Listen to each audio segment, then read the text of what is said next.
Hey guys, today I will be showing you how to do your Jamaican rice and peas, and these are all the ingredients that you need to have. Your rice, whether you are using jasmine rice, brown rice, white rice, whatever your choice is, this is an easy step by step.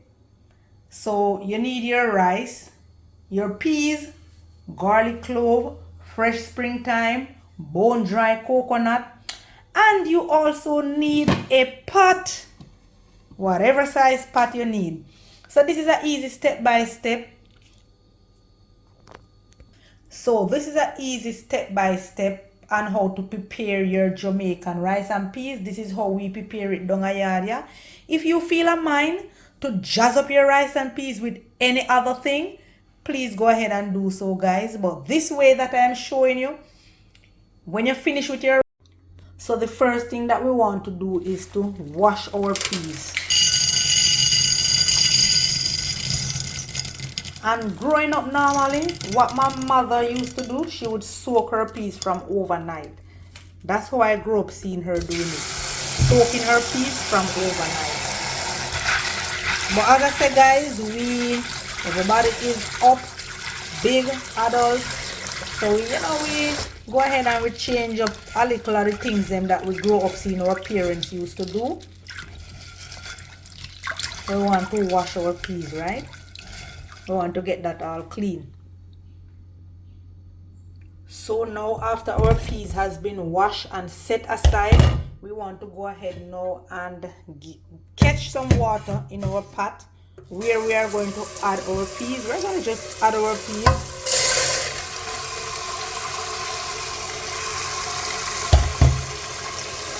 We're not catching much water because we're going to go right over now, burst up our coconut and blend it. And that's what we want to use to cook our peas, to flavor that rich, dry coconut milk into the peas. And that is going to release, that is what is going to make our rice really shelly and moist and flavorful. Alright?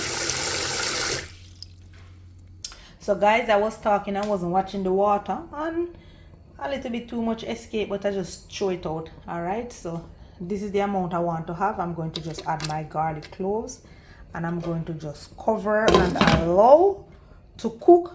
I'm gonna move right on to my coconut now.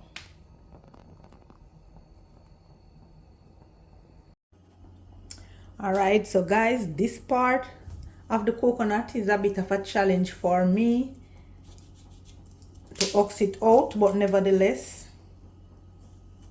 so this is how I ox out my coconut. You don't want to see how I burst it up either.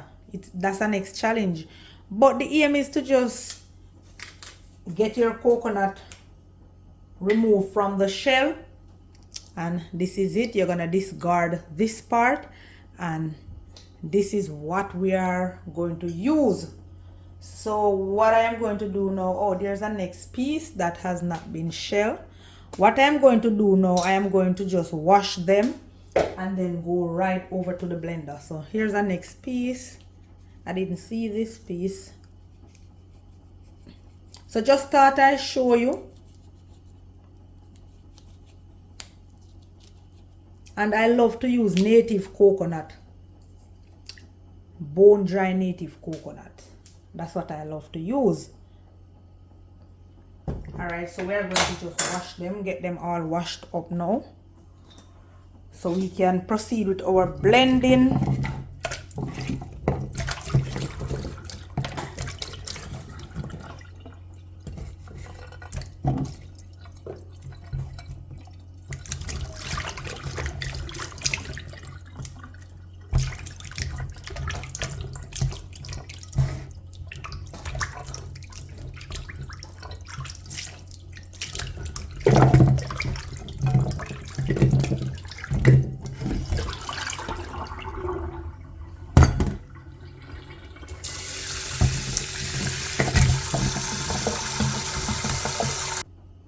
So now that our coconut is all nice and clean, we are going to just proceed by just cutting up our coconut. And I don't have to cut them really small. It depends on the blender that you are using. I am using a Ninja blender, so I don't have to cut them really small. I can even blend them like this, you know.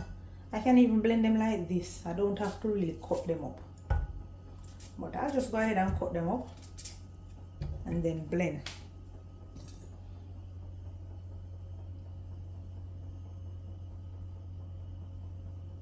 So what we want to do now, we want to add some water to our blender. In the meantime, we're going to add our coconut.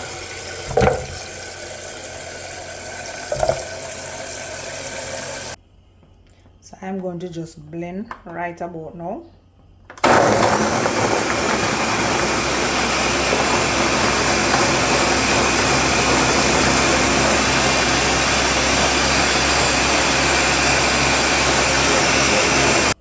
Checking in with my pot. Whoa, and the water almost, whoa, catch this at the right time, guys. But if your coconut is not ready, you can still go ahead and add a little more water. But my coconut milk is ready, so I'm going to just add it to the pot right now. And you want to strain that coconut milk. You can strain it off into something, then you pour it in the pot. But I normally just throw my strainer on top of the pot and I just strained it right in the pot. So there it is, nice and lovely. And then I'm going to just squeeze this out, setting it up for another blend.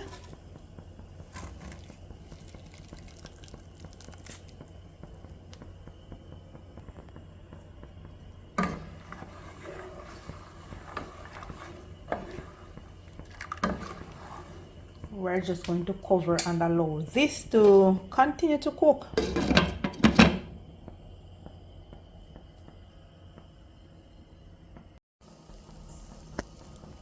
Checking in with the peas pot. So that is what it looked like. We're gonna give it a stir and add some more of our coconut milk. I have finished blending, strain it off into a container, and I'm just going to add it, and I will continue to add until it is cooked, till the peas is cooked rather.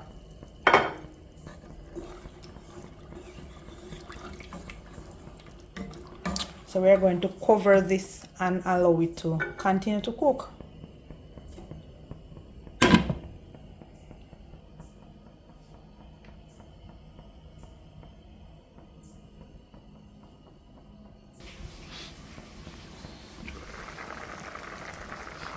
Right now, guys, we are going to add the last set of coconut milk to the pot.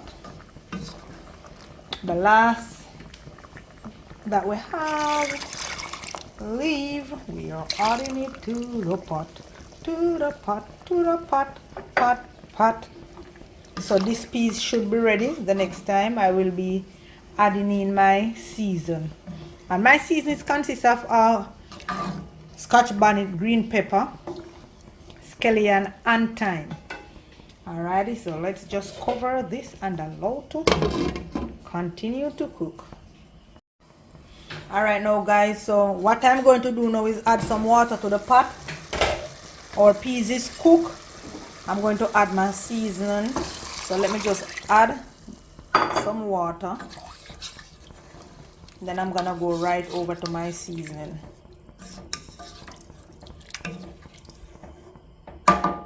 Alright, so this is cooked. So how do you know it is cooked? You just take your hand and you squeeze one of the peas. Oh, it is hot, you know. You see that? So that's how you know it is cooked, right? Once you squash the peas, it is cooked. Once your bare hand can squash the peas, yeah, it is time to add your season and add your rice. So there you go. Alright now, guys, so I wash my thyme and I just pick this pepper from around the back. That's a Scotch bonnet pepper. And I clean up my scallion. So what I'm going to do is just pound the scallion with a spoon or anything at all that is you have that you can use to pound it. You can pound your scallion or beat your scallion And then we're going right over to the pot. Then some flavor.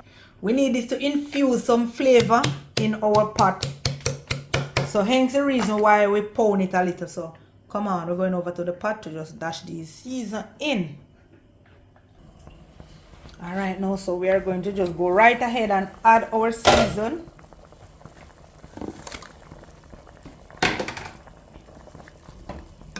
You can add some salt. You need to add some salt as well. I am cooking it for my household, so I'm not using any salt. So we're going to just cover this and allow to cook while I wash the rice to add it to the pot. And if you look good enough, guys, you can see you see those oil that's from the coconut. That's why I tell you guys to use a bone dry coconut, so you don't have to use any butter.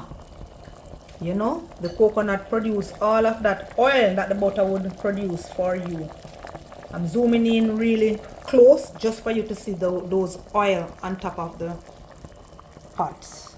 Alright, so let's just cover this and allow it to cook now.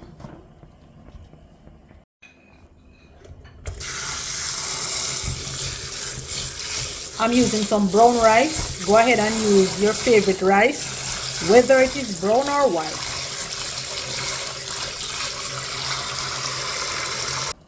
Alright now guys, so now that our rice is finished washed, we're going to just remove the cover and add the rice to our pot.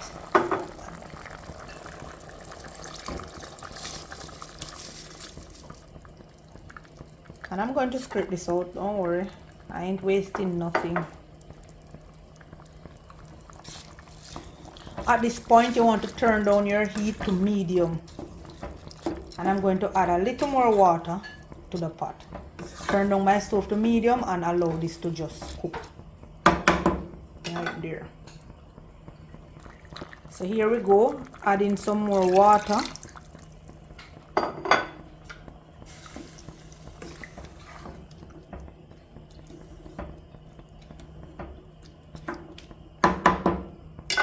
We're just going to cover this and allow to steam.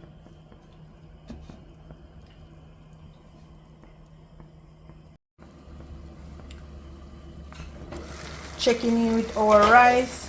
That's what it look like, guys. Please remember to put your stove gauge on medium.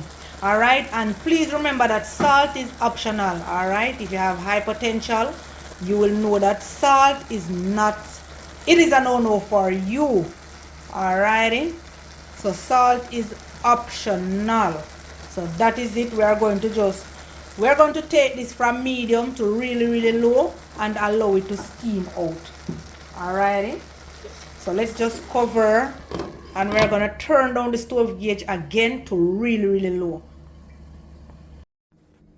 Alright now guys, this is it. So this is our Jamaican rice and peas. So if you want to cook some rice and peas for your Thanksgiving, this is how you deal with it. So let me just go ahead and show you. Nicely steam. So that is it. So go ahead and cook your favorite protein with it, shelly and all. Cut this.